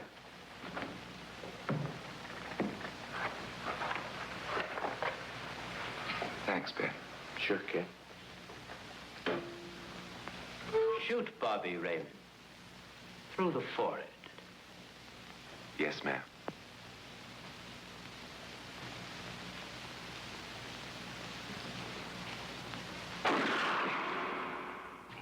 How valuable a tool can hypnosis be in the intelligence field?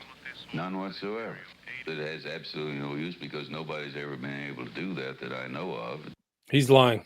Yeah, he's totally lying. Operationally feasible way. I'm not in any way saying that hypnosis doesn't take place. I'm not saying there's nothing to it. I would say that most government agencies concerned with intelligence operations have been looking to hypnosis as a tool for a variety of purposes, one of which is to carry out and to execute certain intelligence operations on a basis where they would not have to rely completely on some of their own emotional reactions. Actually, Would that entail murder? It could, if you consider that an act of killing someone under circumstances of war is murder. I think one has to define what that means. Under circumstances of peace. Under circumstances of peace, it would be murder. Another former CIA agent says that Fidel Castro at one time was considered as a possible target for a Manchurian candidate. Castro was naturally our discussion point. Could you get somebody gung-ho enough that they would go in and get him? But if you have 100% control of a guy, you have 100% dependency. If something happens and you haven't programmed it in, you've got a problem. So in the end, it was decided that a Manchurian candidate was not feasible. But the search for mind control continued. But could the mind be controlled? Perhaps not. But is human behavior predictable? In this area, the CIA did make a significant breakthrough. A personality assessment system designed by the agency's chief psychologist, John Gittinger. It comes close to being able to predict how humans will behave. It's really a descriptive system, an attempt to try to... Anyway, Klein, if you watch that again, they ask him, can you make somebody do something antisocial? He's like, yes, under the right circumstances. And he's talking, and he went in, like there's records of him going into the jail and talking to Chapman. I mean, it's off the charts. And it's another interesting element is this whole theme of the Manchurian Candidate, which we saw clips of that film, right? Which I've seen the whole movie multiple times. So it's brilliant. It's one of my favorite movies of all time. I mean, there's so much hidden in plain sight stuff there. Well, so here's the thing: is that they lay it out. Do you know that? Do you know who William Joseph Bryan was?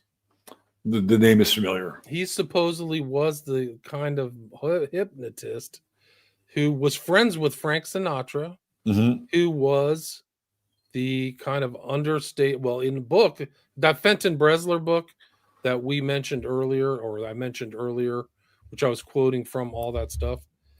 In that Fenton Bresler book, there is a quote. Let me see if I can bring it up. That the person who was the consultant on the Manchurian Candidate, maybe you can bring that up. Let's see if I can highlight it. Do you know the Frank Sinatra movie Suddenly? Yeah, we can talk about that too. Yeah. I know a lot. I know a lot about Sinatra because what a lot of people don't know, what they should know, is that movie, The Manchurian Candidate, was made because Sinatra and JFK had an agreement to make it. Interesting. It's part of the JFK, which is in the news today. It's part of the 7 Days in May, which was shot on the White House door. The 7 Days of May and the Manchurian Candidate are part of JFK culture creation and knowledge. Like, if you can bring this up, I don't know. I'm having a hard time now again with StreamYard. Hold on. Yeah, it's such a pain in the ass. I'm so sick of StreamYard. I'm sorry, everybody. No, but it's anyway, really, I'll read this. Oh, there you go. I'll highlight. I think you can see the highlight. Walter Ballard, classic book, Operation Mind Control. Walter Ballard, in his book Operation Mind Control, writes that it may have been a Dr. William Jennings Bryan who died in March 1977 at 50 of a heart attack. That's associated with Candy Brown, which is another story. 15 years earlier, Dr. Bryan had been the technical consultant for the film Manchurian Candidate. He was friends with Sinatra. They were both part of when Sinatra was coming up, something called, it was the Jimmy Dorsey Band. Have you ever heard Tommy Dorsey? Have you ever heard of Tommy Dorsey? Of course. That was when Sinatra was just coming up after in World War II. He was part of the Dorsey Band with William Joseph Bryan Jr. It's not Jennings, it's Joseph. Just William Joseph Bryan. They were old friends, and there's ties between Joseph Bryan to a lot of attorneys and stuff like that. And supposedly he sat at the JFK trial of Jim Garrison, which is like really crazy. But anyway, the Manchurian Candidate, a lot of people don't know this, but it was basically the gestation, the seedling, the acorn of it took place at Hyannisport, right? The Kennedy compound, where Sinatra, JFK was a voracious reader. He liked the Bond books. He liked to read that kind of like spy stuff. Yeah. Condon's book came out in 1959. And he came to the attention of them. They're like, hey, we should make this. And Sinatra was like, they were talking. And he's like, yeah, okay, let's do it. And they made that movie. It came out in 1962. And those were big actors at the time. I think it was Vivian Leigh had just come off of, was it not Vivian Leigh? Was that right? Janet Leigh came off of Psycho. Angela Lansbury's in it. Oh yeah. Lawrence Harvey. But the real drive was Sinatra. Sinatra, it was a 2.2. It was budgeted $2.2 million. $1 million was Sinatra's pay, and it was through his company. He had a company at the time. I've got it in my notes. It's I forgot it. He had a company, so it was like handled by his company. But it's really interesting. Like, there's interesting stories. There's a letter that exists from Sinatra to JFK. It says, Jack, this picture's a wild one. Condon's book, it's got guts. What do you think? JFK replied, Frank, I love the book. Go make it. So literally JFK is like greenlighting Manchurian Candidate. And there's a very weird kind of phonetic connection between Lee Harvey Oswald and Lawrence Harvey. Oh, interesting. That is weird. Which is a fake name. Right.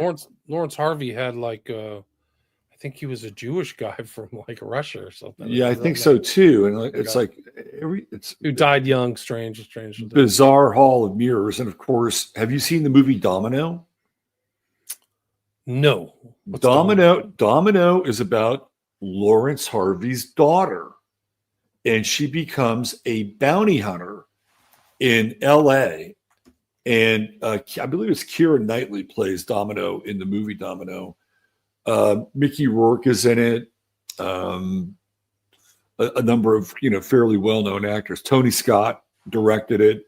It's kind of a banger of a movie, and like Domino Harvey comes off a little kind of MK Ultra-y, right? She's like this.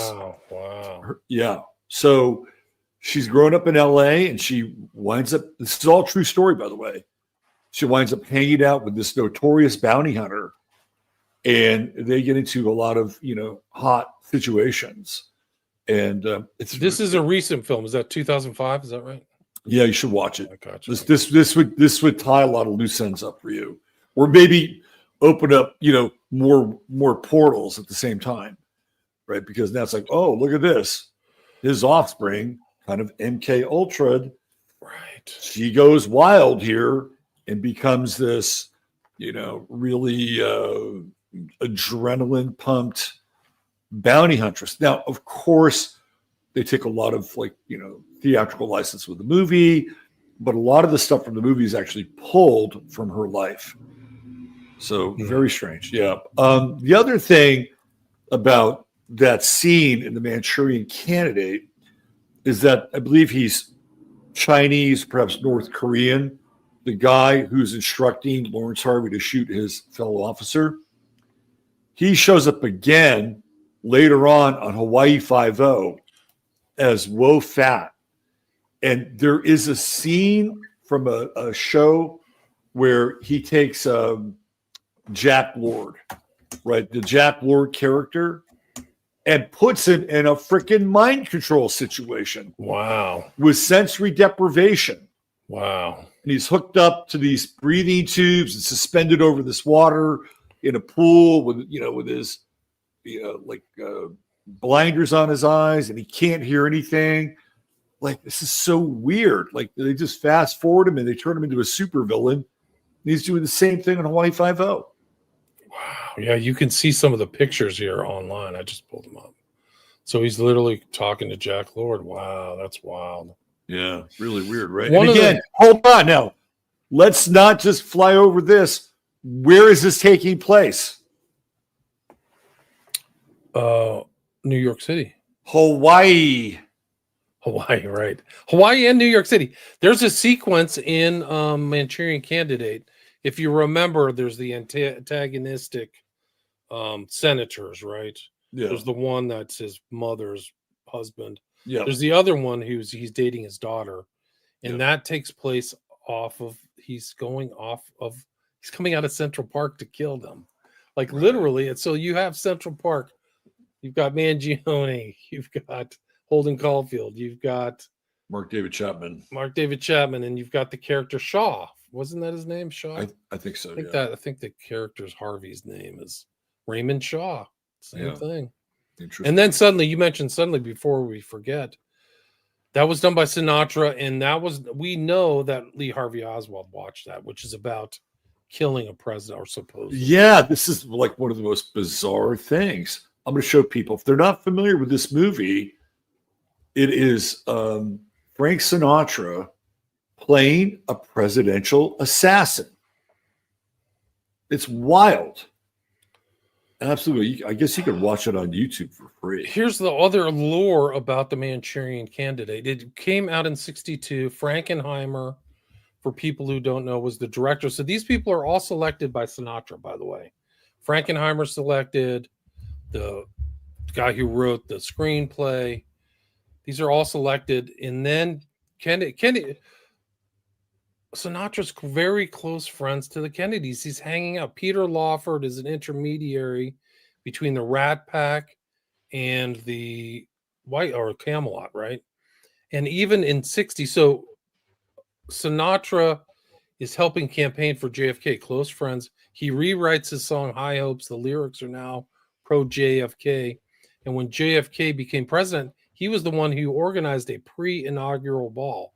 So there's the standard, if you remember, that famous ask not speech of Kennedy. Ask not what your country can do for you, but what you can do for your country. The night before that, Sinatra had a fundraiser called the pre-inaugural ball with, he had all these stars: Ethel Merman, Harry Belafonte, Nat King Cole, Gene Kelly, Milton Berle. All these characters were there, and they raised a lot of money. And he was close friends with Kennedy, Jacqueline Bouvier Kennedy. So when the assassination, which the movie is about killing the presidential contender, right? Manchurian Candidate. When the assassination of JFK actually happened in Dallas, November 22nd, 1963, Sinatra, who owned the movie, owned the rights, pulled it. So it wasn't seen for 25 years. And then it was re-released in 1998. So it actually was kind of gone for a whole quarter century. It was re-shown, and then it was another success. It made more money, and now it's kind of like hung out in lore of like a paranoid, like Parallax View type movies. Parallax! I was going to bring the Parallax View up. Oh my God, another great film. 7 Days in May, which is really a political theory thing, which like another one that was okayed by JFK. Like this guy wanted it done. There are scenes from 7 Days in May which is about a military overthrow, attempted military overthrow, which happened, in my opinion, part of it, of the JFK assassination was a military overthrow. Yeah. But it took place, some of the scenes were shot on the White House with the knowledge of JFK. So that's weird how this is another kind of fusing of this whole theme of the top. What we talk about is how fiction and reality have overlapped. I want to play the trailer for Suddenly. I've queued that up for people. So this is the movie that was theoretically came out in 1954, and it's where Frank Sinatra plays a presidential assassin. Here we go.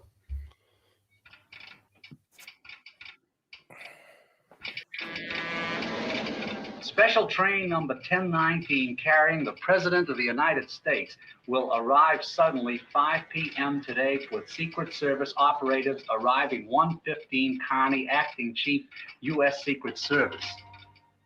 It's a funny sort of feeling to have control of life and death. You could miss a man if you had a mind to, or you could kill him dead in his tracks. And that made you kind of God. And I liked it. Without the gun, I'm nothing. And I never had anything before I got one. I was somebody. I'm no traitor, Sheriff. I won a Silver Star. Mrs. Benson? Yes? For heaven's sake, FBI.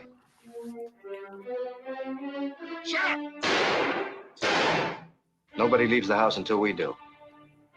If anybody wanted to kill the president, he could do a beautiful job of it right from this window of yours.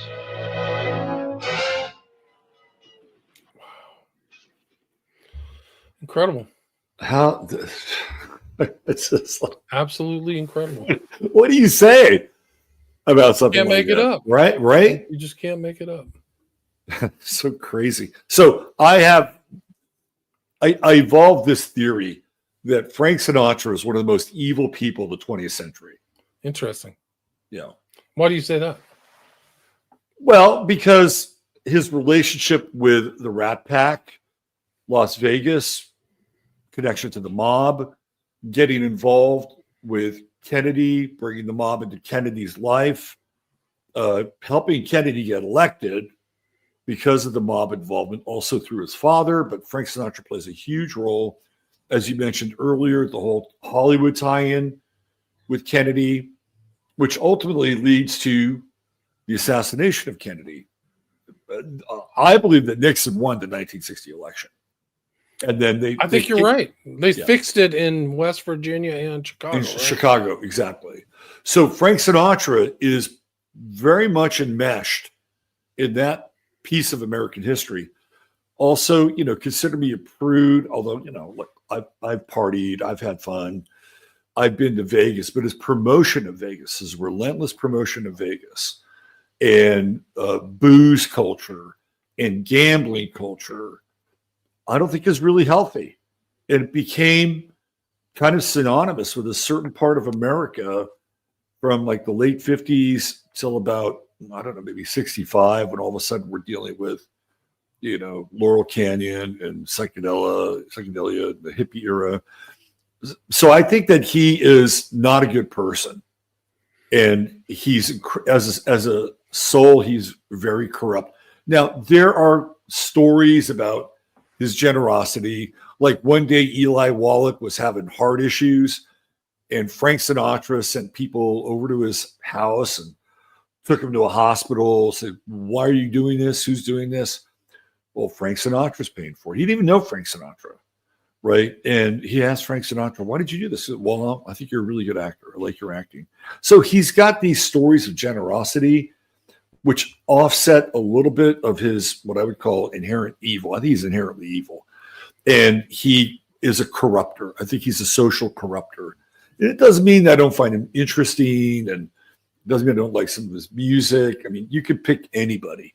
Like, I like Led Zeppelin's music, but if you dig down deep enough, you'll find a lot of, stuff crawling around the world of Led Zeppelin. I mean, we kind of live in a corrupt world in a lot of ways, but I can objectively say, I don't think Frank Sinatra was a force of good. And in fact, I think he is one of these characters who's romanticized, the chairman, New York, New York. When in actuality, he's kind of at the core of whittling away of our culture, both in terms of trust, politics, and the promotion. And again, I don't want to come off as like a fucking, I'm sorry.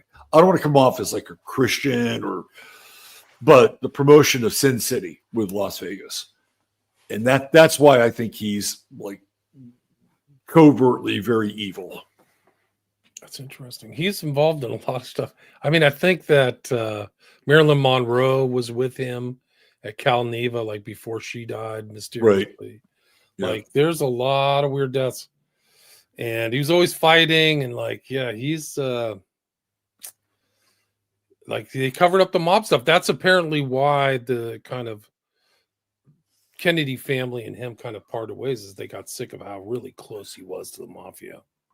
I love Steve. Steve always brings at least one great witticism per show. Can't spell Sinatra without sin, frankly. Yeah, there you go. Look at that.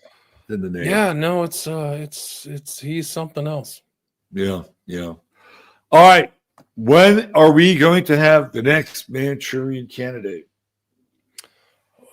Fairly soon. I don't know.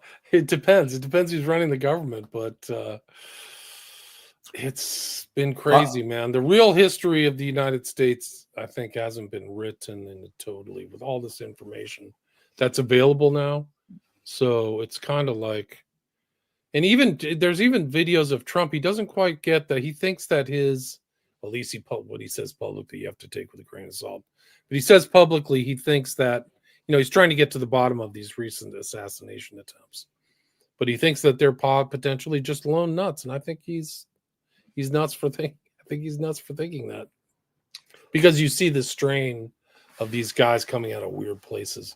And the fact that Mangione and Ruth both kind of came out of Oahu is really crazy, man. It's really crazy. So I have a theory that that the next major false flag psyop would be the successful assassination of Donald Trump. Now, it may not be real, but it would be, in our minds, successful. Or at least in many people's minds, not our minds.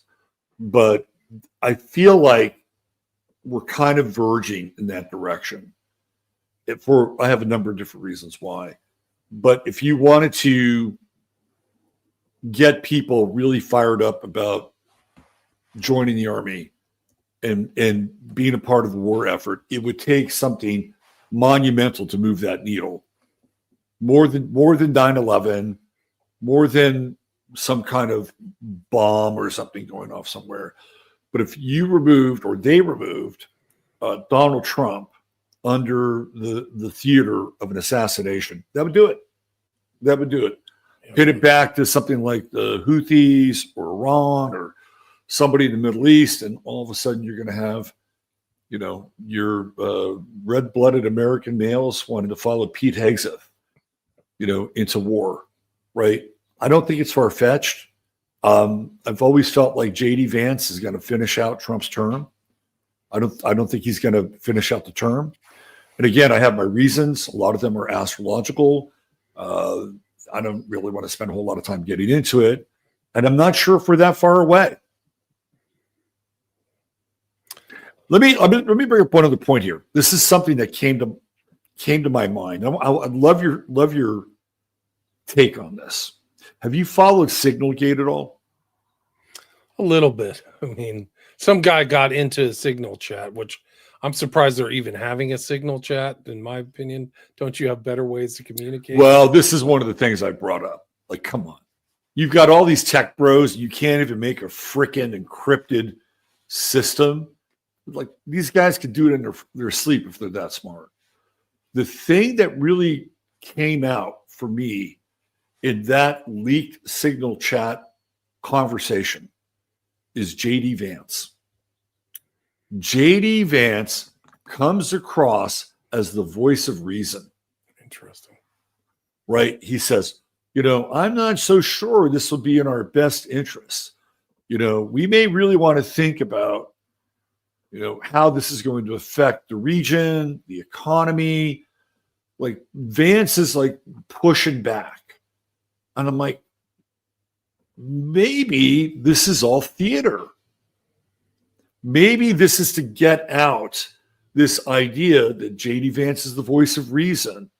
He's the voice of calm, which in many ways he is and has been. Like it helps him with his credibility. Even Thomas Massey commented on this on X, where he retweeted Vance's concerns about going to war.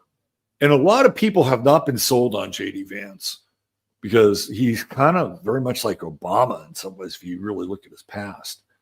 But I'm like, oh, isn't this interesting?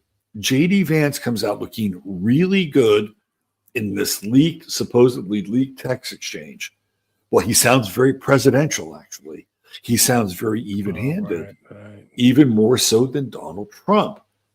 So when the time comes and Vance has to step in and take on the role of president, people will have had some trust, faith, and credibility invested in He's this the guy. sane voice in the room, right? Exactly.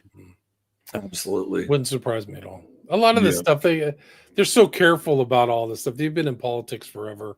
It's hard for me to believe that these are my chat is so on this stuff. Look at this.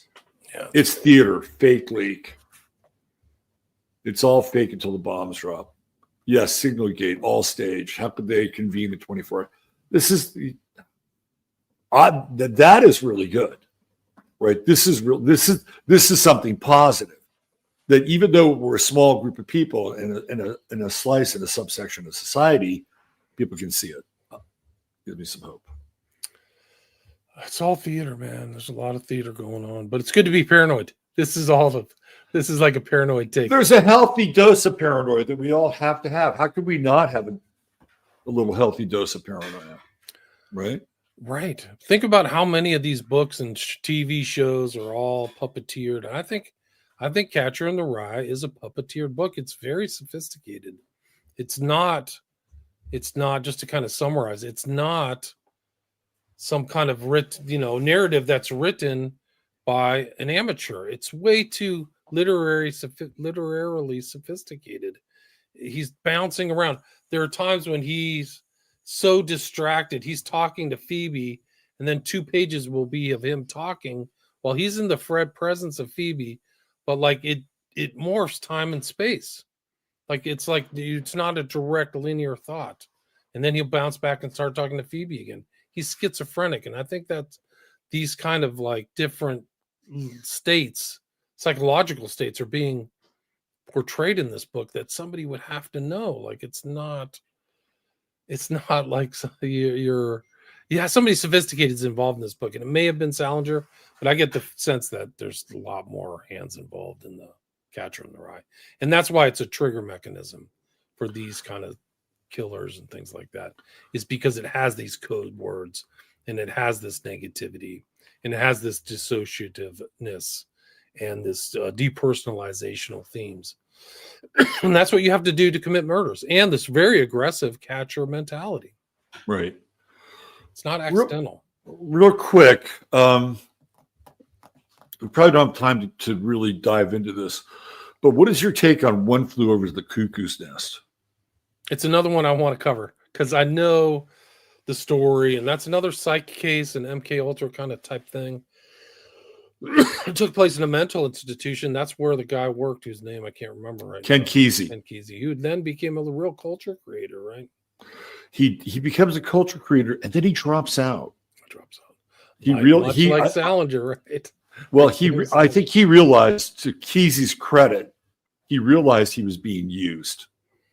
Wow. And he's from Oregon originally, goes to Stanford, and he's there at Stanford hanging out in the psych ward, which is where he's getting his ideas for One Flew Over the Cuckoo's Nest. He was actually, I used to play golf at the Veterans Hospital where he worked, which was very close to Stanford. It was off of, I can't remember the road, but I think it was in Menlo Park. Menlo But Park. they were all connected. There was all kinds of VA centers back in the day. Was it like Sand Hill Road or something like that? Or That was the one. That's the Stanford VA. But I think he Right. was at the one in Menlo Park. I could be wrong. But they all had these kind of golf courses, 9-hole golf courses when we were kids. Right. You could get on there and play without paying for money. We were terrible. Yeah. But nobody cared because nobody, the patients didn't use them. And I remember what's really strange in a memory, one of the memories I have from, I'm 56, from like 45 years ago, is we'd be playing golf and we'd see guys from the VA with the white outfits lined up going somewhere. And they were all, we used to make fun, like, it's terrible. Like, we're not very nice. We didn't say anything, but like, those guys are all on drugs, you know? Like, they acted like automatons. Well, I mean, that's where Kesey got his LSD. They were doing LSD experiments with the psych patients. And so he and his buddy were taking the acid, and this is where they were doing the acid tests over in La Honda, where the Kesey house was. What's that? The Kool-Aid acid test, but I forgot that author too. Tom Wolfe. Tom Wolfe. You're better at that. So maybe that's our next show. You're laying the groundwork for the. Well, we could. That would be. I would read that book and movie and see like what's going on in the history. Well, in a weird like sync world that we're living in now, I rewatched the movie The Game by David Fincher. Do you know this movie? Huh? It's an incredible movie. And it's a movie that I'm actually going to recommend to my locals group because it's based on the Tower card, which is ruled by Mars, which is the ruler of Aries. And so we're in Aries season now. So I was going to recommend The Game for the folks in the locals. I'll recommend it to anybody here. It's a great movie. What's really weird is like all of a sudden, Michael Douglas shows up like here, like not here, but in the media space. Like we haven't seen him for a while. And all of a sudden he does this video. I just watched The Game. He just shows up. And what does he talk about? He talks about One Flew Over the Cuckoo's Nest, because I believe he was the producer of that movie. Wow. Yeah. And he was talking about the movie and the book. I'm like, this is so freaking weird. I just watched The Game and I just typed in Michael Douglas and there he is. Hi, it's been a while, but I'd like to let you know that I'm all alive. I'm alive, and I'd like to recommend a couple of books for you to read. He's also making a bit of a political commentary about the times that we're in. Let me see if I can find it. It's a trip. Michael Douglas. Hold on.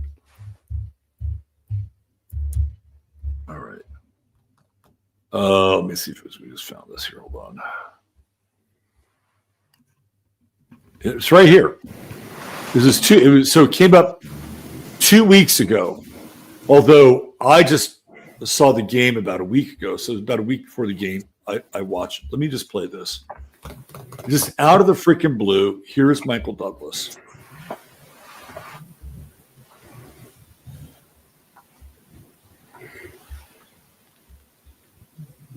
Hold on. Where's the volume? Here we go. I like a bird in hibernation. Now this is a new world out there. We're allies with the Russians. But they've been trying to destroy us for the last 75 years. Anyway, I just want to blow my own horn for a second. This year is the 50th anniversary of One Flew Over the Cuckoo's Nest. Written by Ken Kesey. The book was the author, and directed by Milos Forman. Lovely movie. If you haven't had a chance to read the book or see the picture, I would really encourage it.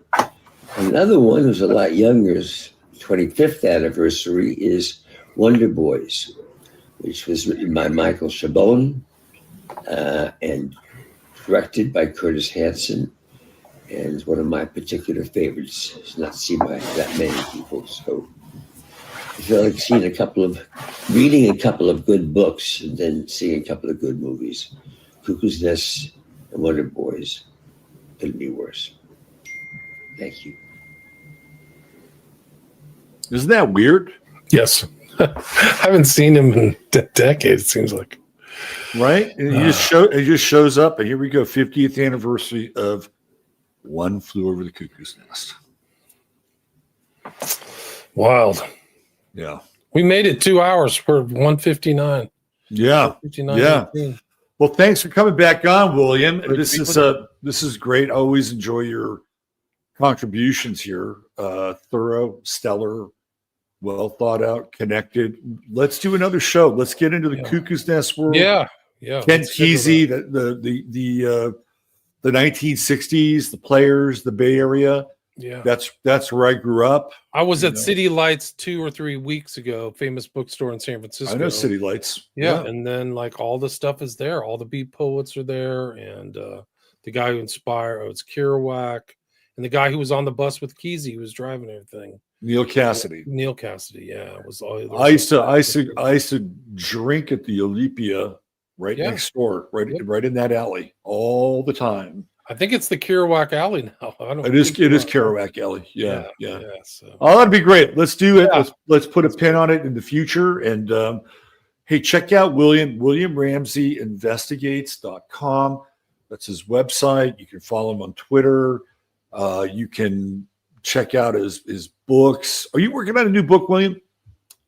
Well, I never divulge if I am. I've got a lot of projects, but I do have over 1,300 episodes of my podcast, William Ramsey Investigates. So go check those out. But I have a couple things in the hopper. Hopefully they'll be released soon, but I'll let you know when they're released. But yeah, I'm busy. I'm very busy. But yeah, I have 5 books that you can find on Amazon or my website.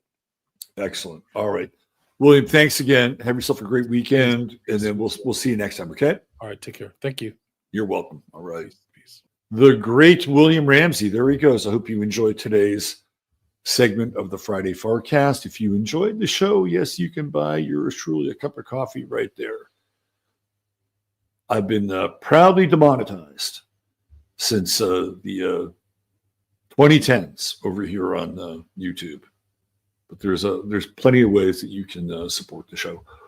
So let's look forward. Fast forward Sunday night. Got a great show planned for you guys on Sunday night, right here, Sunday Night Astro Live. I did a fantastic interview with John Stewart Reed on Monday. He's an acoustic engineer. He's done stellar work around cymatics. And cymatics is essentially the science of sound. Sound waves revealing themselves through unique patterns. It's very Aquarian. The new medicine is sound and light. If you haven't figured that out yet, you can get hip to the trip on Sunday night with this hour-long interview. Plus, I got a ton of astrological content that we'll cover as well. And we'll circle back and talk about the effects of the eclipse, the CMEs, which seem to be really impacting people. Last Sunday, I was so out of it. I slept through most of the day, and I'm like, you know what? I'm taking Sunday night off because I just didn't have the juice in the battery to do a show. I'll have plenty of juice on Sunday night, plenty of content. Come back here. It's going to be 7 p.m. Central Standard Time. Subscribe, hit the like button, and most of all, take good care of yourself. This is so important in the times that we're in. And one of the things you can do is you can check out our sponsor, TrueHempScience.com, where you can get some of the best hemp products, CBD, available. And I would take advantage of it while you can, especially with our guy, Chris, who is a CBD alchemist, because it looks like SB3 is going to pass here in Texas.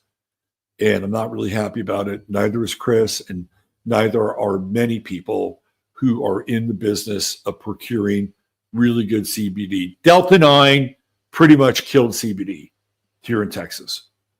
So the major changes that they're going to have to make to the business, and the products won't occur until September. So you still have time to get these products while you can. Type in 15MINS. You spend $100 or more, and you will get a goodie bag with your order. $150 more gets you free shipping, and there's always a 30-day money-back guarantee.